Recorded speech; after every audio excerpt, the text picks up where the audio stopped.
नमस्कार आदाब। मैं ज़ुबैर खान। नेशनल दस्तक के कार्यक्रम आमने सामने में आपका बहुत बहुत स्वागत है।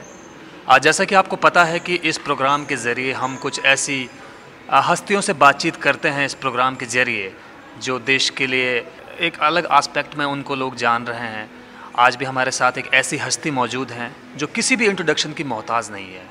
शबनम हाशमी जी, जो लंबे समय से हिंदुस्तान के अलग अलग हिस्सों में, अलग अलग प्रदेशों में, अलग अलग ज़िलों में, यहाँ तक कि अलग अलग गाँवों में उनको लोग जानते हैं, उनको लोग मानते हैं। और उन्होंने गाँव में, शहरों में और हिंदुस्तान के दूर दराज के इलाक़ों में काम किया है। एक इतनी बड़ी सामाजिक कार्यकर्ता हमारे बीच में, हमारे सामने आज आपके सामने मौजूद है। हम उनसे जानने की कोशिश करेंगे। नॉट इन माई नेम के नाम से जो कल एक प्रोटेस्ट हुआ है दिल्ली के जंतर मंतर पर, ये क्या संदेश देता है? ये इसके पीछे की बड़ी वजह क्या है असल में? जी देखिए, नॉट इन माई नेम जो प्रोटेस्ट हुआ जंतर मंतर और देश के बहुत सारे और जगहों पे, इसकी शुरुआत पहले तो ये जानना ज़रूरी है कि सबा दीवान एक फ़िल्म मेकर हैं और उन्होंने एक फ़ेसबुक पोस्ट लिखा था जुनैद की मौत के बाद, बहुत ही परेशान होके, और ये अपील की थी कि पूरे हिंदुस्तान में ये कहा जाए कि ये हिंसा हमारे नाम पे ना करें। आप ये ना कहें कि हम गाय की रक्षा कर रहे हैं या हम हिंदू हैं या अलग अलग जो चीज़ें होंगी। तो एक ये उन्होंने फेसबुक पोस्ट लिखा और उसका ऐसा स्पॉन्टेनियस रिस्पॉन्स आया पूरे देश से कि सिर्फ जंतर मंतर नहीं बल्कि तकरीबन 16 शहरों में कल ये कार्यक्रम हुआ और हिंदुस्तान के बाहर भी कई जगह पे ये कार्यक्रम हुआ। इसका मकसद यही था कि जिस तरह की मॉब लिंचिंग्स हो रही हैं, जिस तरह एक तरफा हमला हो रहा है अल्पसंख्यकों पे, जिसमें ख़ास तौर से मुसलमान हैं, हमले क्रिश्चियंस पे भी हो रहे हैं, वो कम दिखाई देते हैं क्योंकि दूर दराज इलाकों में हैं। तो उसके ख़िलाफ़ हम हैं। हमें ये जो हिंसा है ये मंजूर नहीं है और एक जो सरकार है उसको ये एक सिग्नल देना कि इस तरह का जो माहौल है ये आम जनता जो देश की है उसको बर्दाश्त करने वाली नहीं है। जी, तो एक चीज़ हम यहाँ पे आपसे जानना चाहेंगे ख़ास तौर पे, जो ये कल का एक पैगाम गवर्नमेंट के लिए पहुँचाया गया है कि जो हमले आपने बताया कि अल्पसंख्यकों पे, दलितों, आदिवासियों, पिछड़ों पे हो रहे हैं देश भर में, और ख़ास तौर पे इस गवर्नमेंट में जिस तरीके से तादाद बढ़ी है वो अपने आप में बहुत ज़्यादा अफसोसनाक है। तो ये जो कल का प्रोटेस्ट यहाँ पे जंतर मंतर पे हुआ है, आप इसको कामयाब मानते हैं क्या? ये प्रोटेस्ट जो है कामयाब हो गया? मैं इसको बहुत कामयाब मानती हूँ, थोड़ा बहुत नहीं, बहुत कामयाब मानती हूँ। मैं ये मानती हूँ कि जिस तरह जब वियतनाम वॉर हो रही थी और जब यूएसए में जिस तरह के प्रोटेस्ट खड़े हुए थे उसके ख़िलाफ़, ये बिल्कुल उसी लेवल का प्रोटेस्ट था, क्योंकि एक तो ये एकदम साइमल्टेनियसली था, स्पॉन्टेनियस था, और दूसरी बात ये कि जो इससे पहले अगर आप देखें, मतलब 4-5 दिन पहले अगर आप देखें 22 तारीख को, जो एक पूरे मुल्क में जिस तरह की मायूसी छाई हुई थी, ख़ास तौर अल्पसंख्यकों में, पिछड़े वर्गों में, दलितों में, ऐसा लग रहा था कि पूरे देश में कोई लॉ एंड ऑर्डर सिचुएशन नहीं है, किसी पे कभी भी हमला हो सकता है, और लोग बोलने से डर रहे थे। ये भी लग रहा था, बड़े लोगों ने ये कहा भी, लिखा भी, कि यहाँ की जो बहुसंख्यक समुदाय है वो चुप क्यों है, इतना कुछ हो रहा है। तो कल का जो कार्यक्रम है उसने एक बहुत बड़ी उम्मीद जगाई है, बहुत बड़े तरह से उसने ये साबित किया है कि लोग बोल नहीं रहे थे लेकिन विचलित थे, उनको मालूम नहीं था कैसे लाएं, उनके पास कोई प्लेटफॉर्म नहीं था। एक ज़रा सा मौका मिला तो हज़ारों की तादाद में, और बिल्कुल आपने अगर कल देखा हो जंतर मंतर पे कि बिल्कुल एक बस्ती का हिंदू और मुसलमान से लेके एक जिसको आप एलीट कहते हैं, तब सारा तबका मौजूद था। सीनियर जर्नलिस्ट मौजूद थे, सीनियर आर्टिस्ट मौजूद थे, बुद्धिजीवी मौजूद थे, हर तरह के लोग वहाँ पे थे। अच्छा मैम, एक चीज़ मैं ये भी जानना चाहूँगा, जैसे अभी जुनैद को लेके, क्योंकि ताज़ा मामला है, 2-3 दिन पहले की ये घटना हुई है, लेकिन इससे पहले भी बहुत सारी वारदातें हमारे बीच में हुई हैं। चाहे पहलू का इंसिडेंट हम ले लें, अखलाक का बारे में हम बातचीत कर लें, या मिनहाज अहमद के बारे में हम बात करें, नईम के बारे में हम बात कर सकते हैं, तंजील अहमद, मोइन खान, रोहित वेमुला, इनफैक्ट हम किसी के भी बारे में बात कर सकते हैं। तो ये जो आक्रोश है, ये कहना सही होगा कि ये जुनैद के लिए आक्रोश नहीं था, ये सब जो कुछ होता आ रहा है साल, 2 साल, 3 साल में, ये सब के लिए एक कंपोजिट एक आवाज़, एक आक्रोश है कि ये जो सारी चीज़ें हो रही हैं सिलसिलेवार, और कोई रुकावट अभी तक नहीं हो पा रही है सरकार की तरफ से। अभी तक कोई ऐसा वक्तव्य, अभी तक कोई ऐसी स्टेटमेंट नहीं आई है कि इन घटनाओं पर कब तक सरकार पाबंदी लगाने में सक्षम है। तो ये जो हुआ है प्रोटेस्ट, ये जुनैद के लिए है स्पेशली, या फिर ये जो कुछ होता चला आ रहा है सबके खिलाफ था, एक आक्रोश था? ये पिछले 3 साल से जो हालात बने हैं पूरे देश में, ये विरोध, कल का विरोध तो उस सब के खिलाफ था। लेकिन होता यह है, जैसे कहते हैं ना कि सब्र का घड़ा एक बार जब लबरेज जब मतलब भर भर के एक वो पॉइंट कोई आता है जब आपसे बर्दाश्त से बाहर हो जाती हैं चीज़ें। उसको ज़रूर जुनैद के इंसिडेंट ने वो ट्रिगर किया कि एक 15 साल 16 साल के बच्चे को सिर्फ इसलिए मार दिया जाएगा कि वो मुसलमान है। उस इंसिडेंट ने उसको ज़रूर ट्रिगर किया। लेकिन प्रोटेस्ट जो है वो जितने आपने अखलाक से लेके और उससे पहले भी अगर हमें याद हो तो जो पूना में एक यंग टेकी का जो मर्डर हुआ था, ये पूरा जो माहौल बन रहा है उसके ख़िलाफ़ ये प्रतिरोध था और मेरा मानना है कि ये बड़ा स्ट्रॉन्ग प्रतिरोध था। अच्छा मैम, ये बीजेपी के स्पोक्स पर्सन है नलिनी एसकोहली नाम से, उन्होंने इस पूरे जो ये कल का प्रोटेस्ट हुआ जंतर मंतर पर, हालांकि इंटरनेशनल मीडिया ने भी इसको कवर किया था, तो उन्होंने इसको पाखंड बता दिया है। ये पाखंड बताना मतलब सरकार की तरफ से कोई जवाब तलबी नहीं और एक जिम्मेदार प्रवक्ता का ये कहना कि ये पूरा जो प्रोटेस्ट है एक पाखंड है, क्या कहेंगे आप? देखिए, पूरा जो सरकार का तंत्र है वो इससे बुरी तरह हिला हुआ है। कल जो हुआ और कल जो जंतर मंतर पे हुआ उसमें लगातार जो पुलिस की तरफ से मैसेजिंग आती रही, मतलब क्योंकि मैं ज़मीनी कार्यकर्ता हूँ तो जो इंडिकेशंस आते हैं उससे पता चलता है क्या हो रहा है। लगातार कभी निज़ामुद्दीन से फ़ोन आ रहा है कि यहाँ से कितने लोग जाने वाले हैं, कभी डीसीपी के पास फ़ोन जा रहा है कि 10,000 लोग इकट्ठे हो गए। वो सारे फ़ोन जो जा रहे थे वो इन्हीं की तरफ से, संघियों की तरफ से ही जा रहे होंगे, क्योंकि जिस तरह से लोग उमड़ के आए हैं उसमें उसको सक्सेसफुल कैसे कहें। आप उनकी विडंबना भी देखिए ना कि बीजेपी का स्पोक्स पर्सन ये कहे कि बहुत सक्सेसफुल था, तब तो उसको ये मानना पड़ेगा कि जो कुछ उनकी सरकार कर रही है वो सरासर गलत कर रही है, वो प्रतिबंध नहीं लगा रही तो गलत कर रही है। वो मानेंगे नहीं, और वो मानेंगे वैसे भी नहीं, क्योंकि वो जो उनकी राजनीति है, जो उनकी आइडियोलॉजी है, वो इस देश को एक हिंदू राष्ट्र बनाना चाहते हैं, उसके लिए ये सब कुछ हो रहा है तमाशा, तो वो तो उसको गलत मानेंगे नहीं। उनके मुंह से तो पाखंड ही सुनाई देगा। लेकिन अगर वो रिएक्ट करते हैं, या अगर आज नरेंद्र मोदी को बोलना पड़ा, अगर उनको ये सारी दुहाइयाँ देनी पड़ी कि ये गांधी का देश है और वायलेंस जो है एक्सेप्टेबल नहीं है, ये सारी चीज़ें कहनी पड़ी, ये इस कल के प्रोग्राम की सक्सेस की वजह से उनके ऊपर प्रेशर पड़ा कि पहली बार मुँह खोला उन्होंने। मैम, अमित मालविया का ये कहना, जो बीजेपी के आईटी सेल से जुड़े हुए हैं, कि ये जो कल का पूरा जो प्रोटेस्ट है ये कराची से इसका कनेक्शन है, पाकिस्तान से, पाकिस्तान में प्रोटेस्ट होना चाहिए। एक मतलब एक इनडायरेक्ट मैसेज उन्होंने कहा है कि ये कराची से सारा ऑर्गेनाइज हो रहा था। तो इतना बड़ा इल्ज़ाम, जब कि पूरा देश का मीडिया यहाँ पे, मेन स्ट्रीम मीडिया मौजूद हो, सोशल मीडिया एक्टिविस्ट मौजूद हो और सोशल एक्टिविस्ट यहाँ पे मौजूद हो, और जैसे आपने बताया था कि अभी बुद्धिजीवी वहाँ पे थे, चिंतक थे, और हर लिहाज से स्टूडेंट्स की एक बड़ी तादाद यहाँ पर कल मौजूद थी। तो इतना बड़ा इल्ज़ाम और कराची कनेक्शन इसका नाम देना, ये क्या कहेंगे आप? ये हताशा है, ये क्या है? नहीं, ये हताशा नहीं है, ये खुराफात है। क्योंकि जब भी किसी भी मसले पे लोग जमा होते हैं तो उनका दूसरी तरफ भटकाने के लिए वो ऐसी बहुत सारी चीज़ें इस्तेमाल करते हैं। जब लोग ये कहते हैं कि नौकरी क्यों नहीं दे रहे, जब ये सवाल खड़ा होता है कि किसान मर रहा है, उनका तुम लोन माफ़ क्यों नहीं कर रहे, तो वो फिर गाय लेके आ जाते हैं, वो या फिर वो ये लेके आ जाते हैं कि पाकिस्तान के ऊपर हमला करना क्यों ज़रूरी है। तो वो लगातार लोगों को भटकाते रहते हैं कि वो सही सवाल ना पूछें। कराची का संबंध वो इसलिए लेके आ रहे हैं कि कराची में भी कल एक कार्यक्रम हुआ, लेकिन उनको ये नहीं पता कि कराची में जो कार्यक्रम हुआ, नॉट इन माई नेम, वो कराची में जो पाकिस्तान में जो लिंचिंग हो रही है, जो वहाँ के लोग लिंचिंग कर रहे हैं, वो अपने लोगों के ख़िलाफ़ वो कर रहे थे। उसका हमारे इससे वो कोई हिंदुस्तान में लिंचिंग के ख़िलाफ़ तो कार्यक्रम कर नहीं रहे थे। अगर वहाँ के लोग यहाँ के लिए कर रहे होते तब वो कुछ कहते।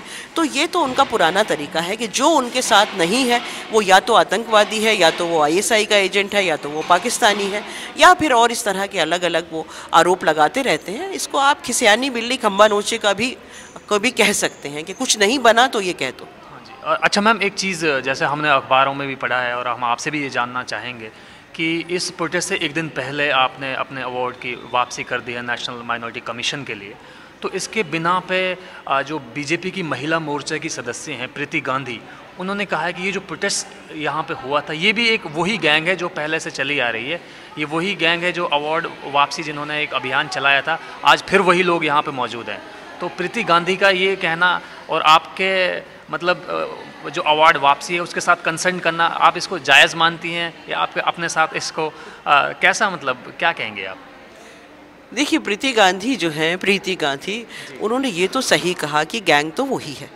अल्टीमेटली लोग तो वही हैं जो सेकुलरिज्म डेमोक्रेसी में यकीन रखते हैं, जो हमारे संविधान की रक्षा करते हैं ना। उनको आप ये भी कह सकते हैं कि ये वो लोग हैं जिनके पास गांधी की विरासत है, जिनके पास भगत सिंह की विरासत है, और अगर बीजेपी के शब्दों में कहें तो वो गैंग कहेंगे ना। तो उसमें तो कोई दो राय नहीं है कि जो लोग हमारे संविधान की मूल्यों की रक्षा करते हैं वही लोग सड़कों पर उतरते हैं, और वो लोग सड़कों पर उतरे। जहाँ तक मेरे अवार्ड वापस करने का मामला है, तो ये तकरीबन एक हफ़्ता पहले से ये हम लोग कोशिश कर रहे थे कि अपॉइंटमेंट मिल जाए। अपॉइंटमेंट मिला नहीं, तो मैं दिल्ली से बाहर गई हुई थी, मैं लौटी, लगा नहीं मिला, तो फिर बहुत स्ट्रांगली, और उसके भी वजह वही थी कि ये जो पूरी मॉब लिंचिंग हो रही है उसके ख़िलाफ़ मैंने ये डिसाइड किया था, क्योंकि वो माइनॉरिटी राइट्स अवार्ड था, नेशनल माइनॉरिटी राइट्स। और जब माइनॉरिटी की ना तो आप सिक्योरिटी दे रहे हैं, ना आप उनको डिग्निटी दे रहे हैं, तो उस वक्त उस अवार्ड को मुझे अपने पास रखने का कोई मतलब नहीं बनता। मतलब उसका जो वज़न है वो बहुत भारी पड़ रहा था, इसलिए मैंने जाके और माइनॉरिटी कमीशन में उसको लौटा दिया था।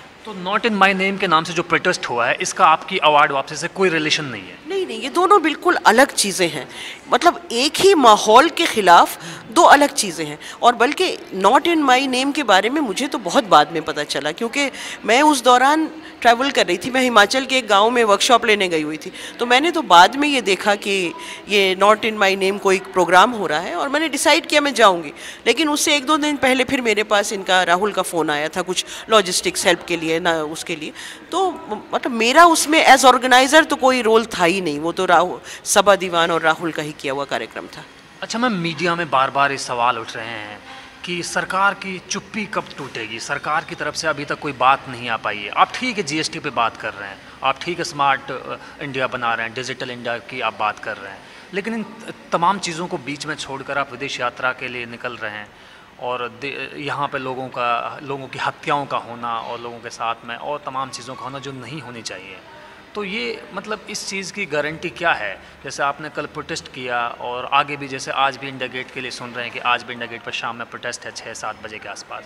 तो सरकार की तरफ से ये चुप्पी कब टूटेगी, या सरकार अगर कुछ बोल नहीं पा रही है तो ये प्रोटेस्ट कब तक चलते रहेंगे इस तरह से? देखिए, ये प्रोटेस्ट तो चलते रहेंगे और बढ़ेंगे जब तक इस सरकार को हराया नहीं जाएगा आने वाले इलेक्शंस में। क्योंकि इस सरकार से हम क्यों एक्सपेक्ट करते हैं कि ये चुप्पी तोड़े? ये सरकार तो करवा रही है ये सब कुछ, ये तो उनकी नीति है, ये तो उनका पॉलिटिक्स है, ये उनकी आइडियोलॉजी है। वो खुलेआम इस देश को हिंदू राष्ट्र बनाना चाहते हैं। उनके अपने मंत्री, आप पिछले 3 साल के एक के बाद एक उनके आप बयान देख लीजिए। उनके मंत्री, उनके मुख्यमंत्री, आज यूपी के मुख्यमंत्री हैं, वो रिकॉर्ड पे हैं, उनका वीडियो अवेलेबल है, जिसमें उन्होंने कहा है खुलेआम कि मुसलमान औरतों को कब्रों से निकाल के रेप करो। तो हम इनसे क्यों एक्सपेक्ट करते हैं कि ये तो मारकाट ही करने आए हैं? मतलब डेवलपमेंट का तो एक बहाना है। ये गुजरात डेवलपमेंट के नाम पे आए थे। आप गुजरात के जाके हालात देख लीजिए, क्यों हार्दिक पटेल, क्यों सारे पटेल खड़े हो गए? पटेल तो बहुत एक समृद्ध जाति थी। अगर ये इतना डेवलप था गुजरात, तो वो क्यों भुखमरी के शिकार थे? तो एक पूरा ऊपर खोल चढ़ा रखा है, एक पूरी चमक बना रखी है, लेकिन अंदर से तो बिल्कुल खोखलापन है। किसान सवाल ना पूछे, नौजवान ये सवाल ना पूछे कि आप 1 करोड़ नौकरी दे रहे थे, क्या हुआ उसका? 1 लाख नौकरी भी आपने दी थी, तो उसमें तो आपको मार्केट में लोगों को लगाए रखना पड़ेगा, लोगों में नफ़रतें आपको फैलाते रहना पड़ेगा ताकि वो सही सवाल ना करें। तो इस सरकार से तो उम्मीद करना मतलब किसी फूल्स पैराडाइज में रहने की बात है। बात जो सोचने की है पूरे समाज को, सारे लोगों को जो ये चाहते हैं कि संविधान बचा रहे, डेमोक्रेसी बची रहे, और सारी पॉलिटिकल पार्टीज़ को, कि क्या तरीका होगा कि इन शक्तियों को आगे आने वाले दिनों में दोबारा गद्दी पे ना बैठना दिया जाए, तभी मारकाट रुक सकती है। अच्छा मैम, एक चीज़ साफ लगभग हो गई है। अब मैम मैं एक चीज़ जानना चाहूँगा कि जब भी कोई मुसलमानों के साथ में कोई इंसिडेंट होता है या दलितों के साथ में कोई कहानी इस तरह की होती है, तो मुस्लिम लीडरशिप कहाँ गुम हो जाती है, या दलितों की लीडरशिप कहाँ चली जाती है? ये जो लोग यहाँ पे जमा हुए, मैं समझता हूँ कि ये इसमें बहुत बड़ी तादाद स्टूडेंट्स की है, बहुत बड़ी तादाद सोशल एक्टिविस्ट की है, और बहुत बड़ी तादाद उन फ़िक्रमंदों की है जो देश के लिए फ़िक्रमंद है या देश के हित में जो बात करना चाहते हैं।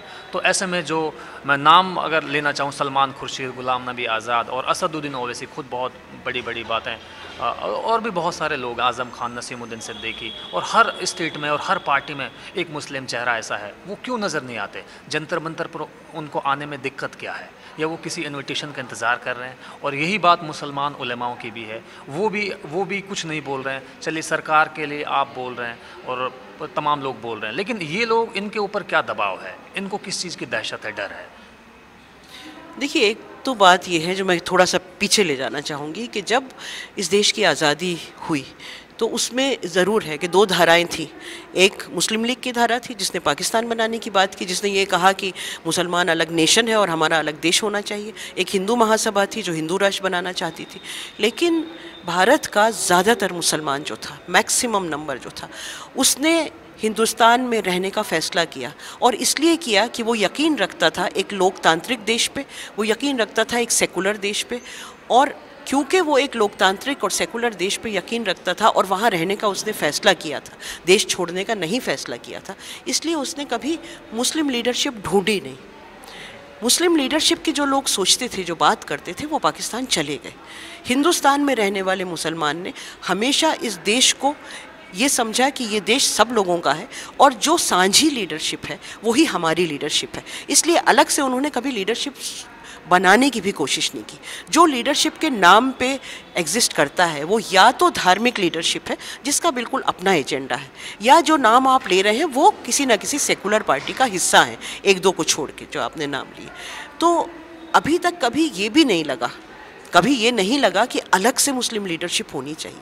हमेशा यही लगा कि जो भी पूरे देश का नेता है वो मुसलमानों का भी नेता है। अनफॉर्चुनेटली उन पॉलिटिकल पार्टीज़ ने, उन नेताओं ने मुसलमानों के लिए कुछ नहीं किया। मुसलमान आज की तारीख में ये पाता है कि उसके साथ बहुत बड़ा धोखा हुआ, मतलब या ये कहें कि उसके साथ कोई खड़ा नहीं हुआ जब उसके ऊपर हमला हुआ। मैम, आपकी बात सही है, लेकिन जो लोग विधायक बन जाते हैं और मुस्लिम एरिया से विधायक बनते हैं या मेंबर ऑफ पार्लियामेंट बनते हैं और मुसलमान इलाकों से बनते हैं, मुसलमान वोटों के बिना पे बनते हैं, तो लोग बार बार ये कह रहे हैं। कल भी हमारी बातचीत तो मुसलमान लोगों से कुछ से हुई थी, तो उन्होंने भी साफ कहा था कि वो लोग पता नहीं कहाँ चले जाते हैं, वोट को जब इलेक्शन का वक्त आता है तो वो नज़र आते हैं, ऐसे मौक़ों पे वो क्यों नज़र नहीं आते? कहने का मतलब ये है कि जब आप MLA बनने के लिए या MP बनने के लिए या उनका पॉलिटिकल रिप्रेजेंटेटिव बनने के लिए आप उनके बीच में जा सकते हैं, तो ऐसे मौक़ों पर आप क्यों छुपते छिपाते हैं?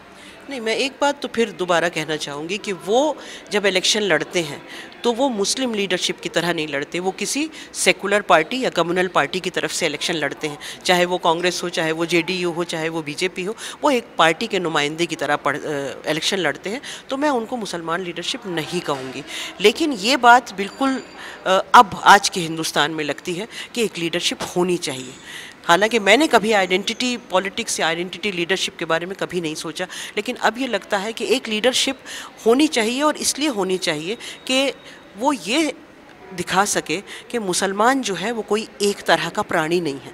जो एक पूरी कोशिश की जा रही है मुसलमान को एक ढांचे में ढल देने की, उसको गलत साबित करने के लिए, क्योंकि मुसलमान हिंदुस्तान का या कहीं का भी उतना ही डाइवर्स है जितना हिंदू डाइवर्स है, उतना ही डाइवर्स है जितनी और कोई कम्युनिटी डाइवर्स है। मतलब मैं अपने अंदर या अजीम प्रेम जी के अंदर या कोई एक जो सड़क पर रिक्शा चला रहा है मुसलमान, या फिर कोई और जो केरला का मुसलमान है, हम चारों पांचों बहुत अलग तरह के मुसलमान हैं। हमारे ऊपर जो एक ही आइडेंटिटी थोपी जा रही है वो गलत है ना। तो ये भी हिंदुस्तान को समझना ज़रूरी है कि मुसलमान सारे एक जैसे नहीं हैं, मुसलमानों में भी अलग अलग तरह के लोग हैं।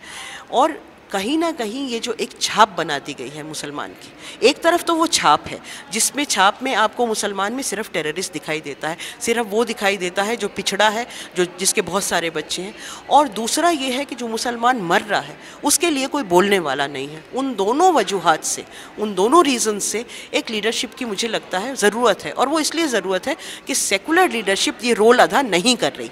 अगर सेकुलर लीडरशिप ये रोल अदा करे तो मैं नहीं मानती कि कोई भी आइडेंटिटी बेस्ड लीडरशिप की ज़रूरत हो किसी भी देश में।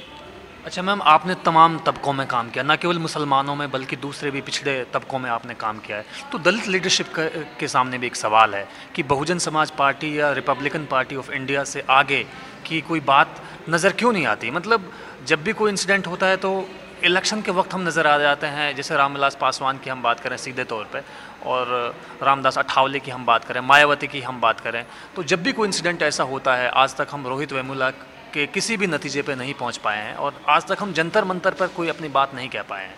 इलेक्शन के कैंपेनिंग में आप बहुत बड़ी बड़ी तादाद इकट्ठा कर देते हैं, तो ये सब क्या है? देखिए, वही है कि जो पूरा जो सत्ता का जो मामला है, फिर से वो सारे आप जो लीडर्स की बात कर रहे हैं, वो लीडर्स पॉलिटिकल पार्टीज़ के लीडर्स हैं। मायावती ज़रूर रिप्रेजेंट करती हैं, उनकी पार्टी ही दलित है ना, तो वो ज़रूर रिप्रेजेंट करती हैं। और कहीं ना कहीं जब वो सत्ता में थी तो जिस तरह का वहाँ पे पूरी कानून की व्यवस्था थी वो बहुत नियंत्रित थी, उसके ये बुरे हाल कभी नहीं थे। लेकिन ये बात सही है, मतलब क्यों का तो शायद मेरे पास जवाब नहीं है, हर चीज़ के जवाब मेरे पास नहीं हो सकते कि क्यों ऐसे वक्त में लोग नहीं खड़े होते। मुझे लगता है कि ज़रूरत ये है कि अब आम जो लोग हैं और आम लोग जिनको इलेक्शन लड़ने का शौक़ नहीं है, होता क्या है कि हम एक लीडर की तरह खड़े होते हैं, फिर हम इलेक्शन लड़ने में लग जाते हैं, तो जो असली मुद्दे हैं, जो असली लोगों की लड़ाई है, वो कहीं पीछे रह जाती है। तो जिस तरह से जिग्नेश निकल के आ रहा है फॉर एग्जांपल गुजरात में, और मैं मतलब बहुत मुझे उम्मीद है कि वो इलेक्शन के रास्ते ना जाए, लोगों की आवाज़ बन के रहे, लोगों के साथ रहे, उनके जो दुख दर्द हैं उसमें खड़ा हो। इसी तरह से मतलब मुझे नहीं मालूम वो कितना बड़ा लीडर है या नहीं, लेकिन जो भी ऊना के इंसिडेंट पे ही उसने एक कदम लिया। इसी तरह से अगर हिंदुस्तान बहुत बड़ा है, उसमें एक लीडर होना मुश्किल है, लेकिन अलग अलग कोनों में जो लोगों की स्ट्रगल्स हैं उसमें से अगर लीडर निकल के आए और उनके साथ खड़े हों, तो वो बहुत अहम चीज़ है जो एक ऐसे माहौल में जब कोई सुनने वाला नहीं है तो वो एक जिसे कहते हैं रोल अदा कर सकती है। मैम, एक चीज़ मैं ये भी जानना चाहूँगा कि 2 तारीख से अभी डिसाइड किया है, जो जुनैद की कम्युनिटी, अपनी पर्टिकुलर कम्युनिटी मेव मुस्लिम कम्युनिटी मेवात के लोगों ने एक चीज़ डिसाइड की है कि 2 तारीख से हम भी यहाँ पे प्रोटेस्ट करने वाले हैं जंतर मंतर पे। तो ये प्रोटेस्ट के बाद में अब जो ये प्रोटेस्ट कल हुआ है, उसके बाद में जो अगला प्रोटेस्ट है, इसका क्या संदेश है और ये इसका जो एक अलग एक पहलू होता है, इसका आयाम क्या है? मैंने फ्रैंकली देखा नहीं, लेकिन मैं इसको बिल्कुल वेलकम करती हूँ, क्योंकि ख़ास तौर से मैंने मेवात में बहुत काम किया है, राजस्थान में तो नहीं, हरियाणा मेवात में काफ़ी पिछड़ा हुआ वर्ग है। अगर मेवाती लोग, अगर मेयो कम्युनिटी इन सवालों पे भी खड़े होकर आगे आती है तो ये बहुत एक अच्छा और प्रोग्रेसिव स्टेप है, क्योंकि होता ये है कि ज़्यादातर हमारी कोशिश ये होती है जो रिलीजियस ऑर्गेनाइजेशन है कि उनको सारे ऐसे मसलों में उलझाए रखो जो कि आपके धर्म से रिलेटेड है। मतलब अगर किसी भी ऐसी चीज़ की बात आए तो सड़कों पे उतर जाओ, फ़ौरन इस्लाम को ख़तरा हो जाता है। कोई छोटी सी बात है, शाबानों का मामला आया तो मौलवियों ने सबको उतार दिया कि इस्लाम को ख़तरा हो गया। लेकिन जब ऐसी बातें आती हैं तो हम सड़कों पे नहीं उतरते। मुझे लगता है कि सड़कों पे उतरना चाहिए। जो ह्यूमन राइट्स के मुद्दे हैं, जो लोकतंत्र के मुद्दे हैं, जो हमारी अस्मिता के मुद्दे हैं, अस्मिता तो शायद मैं गलत वर्ड यूज़ कर रही हूँ, जो कॉन्स्टिट्यूशनल जो नॉर्म्स हैं उनका जो वायलेशन हो रहा है, उसके जो मुद्दे हैं उस पे कम्युनिटीज़ को उतरना चाहिए, दलितों को भी, मुसलमानों को भी, आदिवासियों को भी। क्यों हम हमेशा तभी सड़क पे उतरें जब किसी ने कुछ कह दिया हो इस्लाम को किसी ने कह दिया, उससे इस्लाम का कुछ नहीं होने जा रहा ना। ये जो सारा जो होता है ना कि हमारी जो सेंसिटिविटीज़ पे हर्ट हो गया और हमारे धर्म के ऊपर हमला हो गया, बजाय उस वक्त सड़कों के उतरने पे, सड़कों पे तब उतरना चाहिए जब बच्चों को मारा जा रहा है। अच्छा मैम, एक सवाल, मैंने जो जुनैद के दादाजी हैं उनकी उम्र कम से कम 70 से 80 के बीच में है, तो उन्होंने सन 47 का वक्त देखा था, उनको ध्यान है थोड़ा बहुत कि सन 47 में क्या हुआ था। तो बार बार ये चीज़ कह रहे थे कि ये वो कम्युनिटी है जिसने पहली दफ़ा मुग़लों की खिलाफत की थी, मुल्क की खातिर की थी। पहले देशभक्ति इतनी ज़्यादा थी उनके अंदर, और फिर अंग्रेज़ों का जब वक्त आया तो अंग्रेज़ों के सामने भी उन्होंने घुटने नहीं टेके, उनकी भी जमकर मुखालफत की। और पाकिस्तान जब पूरे मुसलमान जा रहे थे तो उस फैसले को भी उन्होंने दरकिनार किया, नज़रअंदाज कर दिया। तो बाय चॉइस वो पाकिस्तान में ना जाके हिंदुस्तान में रहे हैं और हिंदुस्तान के शहरी हैं। तो एक चीज़ वो रोकर इमोशनल होकर बता रहे थे कि अब मुझे वो दिन याद आता है कि वो फ़ैसला कुछ गलत फ़ैसला तो नहीं था। आप सही कह रहे हैं, मतलब मेवाती कौम बहुत बहादुर कौम मानी जाती है, और वहाँ गांव के गांव हैं, अब भी हरियाणा के मेवात में, राजस्थान में भी होंगे, जहाँ पे एक एक गांव में सैकड़ों लोग 1857 की लड़ाई में मरे थे, जो पहली आज़ादी की जंग थी हमारी। बहुत लोगों ने कुर्बानियाँ दी हैं, और आज़ादी के वक्त भी ये हुआ था। इनफैक्ट गांधी जी ने खुद उनको भरोसा दिलाया था कि आप हमारे मुल्क में सेफ़ रहेंगे, आप इस देश में, ये आपका देश है, आप यहाँ सेफ़ रहेंगे, तो पाकिस्तान मत जाइए। और उनका खुद भी इरादा नहीं था, तो जो कुछ अगर थोड़े बहुत लोगों में था भी, तब भी उन्होंने आज़ादी की लड़ाई में भी हिस्सा लिया। लेकिन आज जब चारों तरफ से अपने को घिरा हुआ महसूस करते हैं, जब, और ये मेवात का पहला इंसिडेंट नहीं है, इससे पहले नूह में भी आपको याद होगा कुछ दिन पहले हमला हुआ था। और डिंगर हेडी वाला मसला, डिंगर हेडी वाला अलग है मसला। डिंगर हेडी वाला मसले में तो एक फैमिली के ऊपर हमला हुआ था जिसमें दो लोग मारे गए थे। पहलू खान का अलग मसला है। डिंगर हेडी में तो गैंग रेप हुआ था लड़कियों का, और ये कह के कहा था कि तुम गाय खाते हो ना। नूह में अलग हुआ था, नूह में औरतों को भी बाद में पीटा गया था काफ़ी, और उसमें एक ड्राइवर को उतार के मारा गया था। पहलू खान का मसला राजस्थान का है, ये हरियाणा के मेवात का है।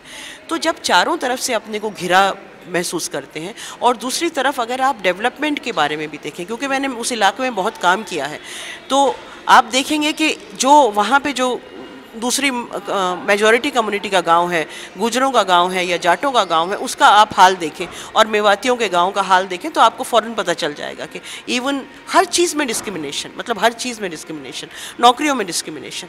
तो कहीं ना कहीं लोग मजबूर हो जाते हैं कि क्या हमने सही किया। लेकिन यही बात है कि उनको ये समझाने की ज़रूरत है कि आपने शायद तब भी बहुत सही किया, और आज भी अगर आप सड़कों पे उतरेंगे, क्योंकि बहुत फ़र्क है।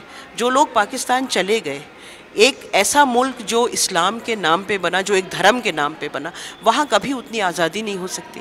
ऐसा तो है नहीं। मतलब पाकिस्तान आप देखिए, पाकिस्तान तो मुसलमानों के नाम पे बना था, तो क्या पाकिस्तान के मुसलमान खुश हैं? क्या पाकिस्तान के कौन मारा जा रहा है? टेररिज्म जो हो रहा है, अल्टीमेटली तो वहाँ मुसलमान ही मारा जा रहा है ना। बहुसंख्यक है मुसलमान, वो मारा जा रहा है। मौलवियों का जो पूरा माहौल है, जो बिल्कुल एक मानसिकता है बहुत पीछे खींचने वाली, उसमें भी आम आदमी पिस रहा है। तो ये तो फ़ैसला जो था वो बहुत सही था। दुख उनको ज़रूर होता है चारों, जब अकेला अपने को महसूस करते हैं। शबनम हाशमी जी, आपने अपना कीमती वक्त हमें दिया, आपका बहुत बहुत शुक्रिया। जी, आपका भी बहुत बहुत शुक्रिया। जैसा कि हम अभी शबनम हाशमी जी से बात कर रहे थे, कल के प्रोटेस्ट को लेकर भी हमारी बातचीत हुई कि जो नॉट इन माय नेम के नाम से कल दिल्ली के जंतर मंतर पर एक प्रोटेस्ट हुआ था, इस बात को लेकर कि जो मुसलमानों पे, दलितों, आदिवासियों, अल्पसंख्यकों पर देश भर में जो हमले बढ़ रहे हैं, ये सिलसिला आखिरकार कब रुकेगा। और हमारी बातचीत इस बात पर भी हुई कि जुनैद की जो मेव मुस्लिम कम्युनिटी है, हमें नहीं भूलना चाहिए कि उसके बुज़ुर्गों ने इतना बड़ा एहसान मुल्क के लिए किया है कि उन्होंने मुग़लों के ख़िलाफ़ बिगुल बजाया था, अंग्रेज़ों की भी मुखालफत की थी, और जब पाकिस्तान हिंदुस्तान का बंटवारा हुआ तो उन्होंने हिंदुस्तान में रहने का एक बड़ा फ़ैसला किया था। मैं ज़ुबैर खान, कैमरामैन रैन प्रताप सिंह के साथ दिल्ली से नेशनल दस्तक के लिए।